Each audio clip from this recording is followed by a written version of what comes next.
একমহীয়া আমাৰ যি কৰ্মশালা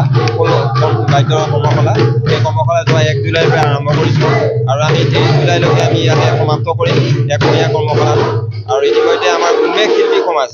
ইয়াৰ আগতেও আমি উন্মেষ শিল্পী সমাজে 2024 চনতে আমি 30ৰ পৰা 32জন ল'ৰা ছোৱালী শিশুক লৈ পেলাই আমি এই উন্মেষ শিল্পী সমাজে আমাৰ খোল বাদ্য শিকাৰুসকলক শিকাইছিলোঁ আৰু 25 চনত আমি দুৰ্ভাগ্যবশত আমাৰ অসুবিধাৰ সন্মুখীন হোৱাত আমি শিশুসকলক আমি নোৱাৰিলোঁ। এইবাৰ পুনৰবাৰ আমি 2026 চনত বহুত চেষ্টা কৰি পেলাই ল'ৰা ছোৱালীৰ যিখিনি শিকাৰু সেই শিকাৰুক আমি আপোনাৰ বালিপাৰা চাৰিপাৰা গোটেই অঞ্চল জুৰি কমাৰী গাঁও, উলবাৰী গাঁও, টেকেৰী গাঁও, আপোনাৰ গড়মৰা, ভগলা গাঁও, অহলা গাঁও, চামবগা, চেঙেলীবাৰী, গামানি এই গোটেইখিনি লৈ পেলাই উলুবাৰী, ভকত গাঁও গোটেইখিনি লৈ পেলাই আমি আজি ইয়াতে প্ৰত্যেকখন গাঁৱৰে 2-3জনকৈ হ'লেও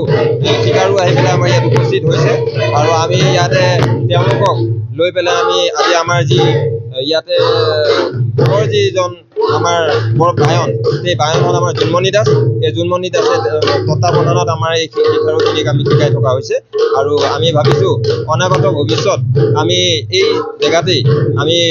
যি চেষ্টা এটা কৰি আছোঁ যে আমাৰ যি স্কুল ভিত্তিক যি পাঠ্যক্ৰম এই পাঠ্যক্ৰমটো আমি এই একমহীয়া কৰ্মশালাৰ পিছতো আমি শনি আৰু ৰবিবাৰে আমি তেনেধৰণে যদি পাৰোঁ আমাৰ অভিভাৱকসকলে যদি ইয়াতে যদি আমাক হাত উজান দিয়ে তেতিয়াহ'লে নিশ্চয় আমি ভাবিছোঁ যে স্কুল ভিত্তিত তেওঁলোকক শিকাৰুসকলক আমি 5 বছৰীয়া যি পাঠ্যক্ৰম সেই পাঠ্যক্ৰমটো আমি শেষ কৰিম বুলি ভাবিছোঁ আৰু যিহেতুকে আমি উঠি অহা প্ৰজন্মক আমাৰ যি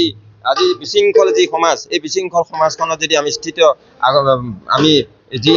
লক্ষ্য আমাৰ এই বিশৃংখল হোৱা সমাজখনক আমি শৃংখলাবদ্ধ কৰিবৰ কাৰণে নিশ্চয় আমি এই মাধ্যমেৰেহে আমি শিশুসকলক আমি উঠি অহা প্ৰজন্মক আমি একগোট কৰিলে নিশ্চয় আমি সুফল লাভ কৰিব পাৰিম বুলি আমি উন্মেষ শিল্পী সমাজে আমি ভাবিছোঁ।